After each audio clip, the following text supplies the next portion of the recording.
Evangelho de Mateus, capítulo 15. A tradição dos anciãos. Então alguns fariseus e mestres da lei, vindo de Jerusalém, foram a Jesus e perguntaram: por que os seus discípulos transgridem a tradição dos líderes religiosos? Pois não lavam as mãos antes de comer. Respondeu Jesus: e por que vocês transgridem o mandamento de Deus por causa da tradição de vocês? Pois Deus disse: honra teu pai e tua mãe, e quem amaldiçoar seu pai e sua mãe terá que ser executado. Mas vocês afirmam que se alguém disser ao seu pai e à sua mãe: qualquer ajuda que vocês pedirem e receber de mim é uma oferta dedicada a Deus, ele não é obrigado a honrar seu pai dessa forma. Assim, vocês anulam a palavra de Deus por causa da tradição de vocês. Hipócritas, bem profetizou Isaías a respeito de vocês, dizendo: esse povo me honra com os lábios, mas o seu coração está longe de mim. Em vão me adoram. Seus ensinamentos não passam de regras ensinadas por homens. Jesus chamou para si a multidão e disse: ouçam e entendam. O que entra pela boca não torna o homem impuro, mas o que sai da sua boca, isso o torna impuro. Então os discípulos se aproximaram dele e perguntaram: sabes que os fariseus ficaram ofendidos quando ouviram isso? Ele respondeu: toda planta que meu Pai Celestial não plantou será arrancada pelas raízes. Deixe-nos, eles são guias cegos. Se um cego conduzir outro cego, ambos cairão num buraco. Então Pedro pediu-lhe: explica-nos a parábola. Será que vocês ainda não conseguem entender? Perguntou Jesus. Não percebem que o que entra pela boca vai para o estômago e mais tarde é expelido? Mas as coisas que saem da boca vêm do coração, e são essas que tornam o homem impuro. Pois do coração saem os pensamentos, os homicídios, os adultérios, as imoralidades sexuais, os roubos, os falsos testemunhos, as calúnias.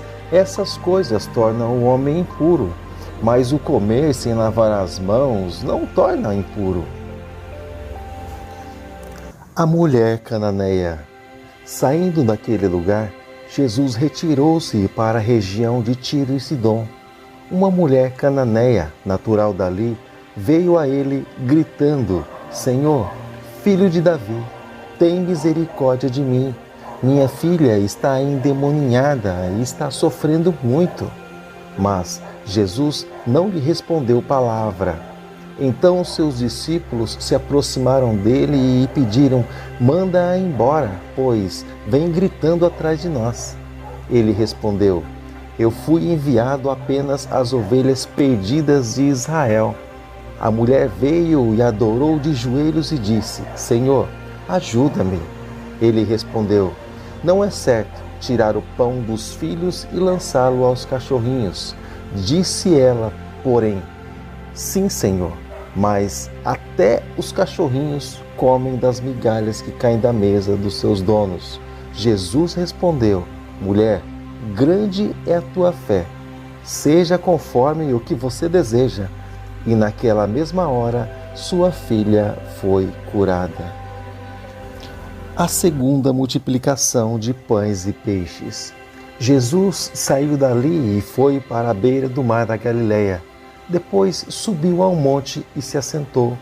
Uma grande multidão dirigiu-se a ele, levando-lhe mancos, os aleijados, os cegos, os mudos e muitos outros, e colocaram todos aos seus pés, e ele os curou. O povo ficou admirado quando viu os mudos falando, os aleijados curados, os mancos andando, os cegos vendo, e louvaram ao Deus de Israel. Jesus chamou seus discípulos e disse: tendo compaixão dessa multidão, já faz 3 dias que eles estão comigo e nada têm para comer. Não quero mandá-los embora com fome, porque podem desfalecer no caminho. Os seus discípulos responderam: onde poderíamos encontrar nesse lugar deserto pão suficiente para alimentar tanta gente. Quantos pães vocês têm? Perguntou Jesus. 7, responderam eles, e alguns peixinhos. Ele ordenou à multidão que se assentasse no chão. Depois de ter tomado os 7 pães e os peixes e ter dado graças, partiu e entregou aos discípulos, e os discípulos entregou à multidão. Todos comeram até se fartar, e ajuntaram 7 cestos cheios de pedaços que sobraram. E os que comeram foram 4.000 homens, sem contar as mulheres e as crianças. E, havendo despedido a multidão, Jesus entrou no barco e foi para a região de Magadã.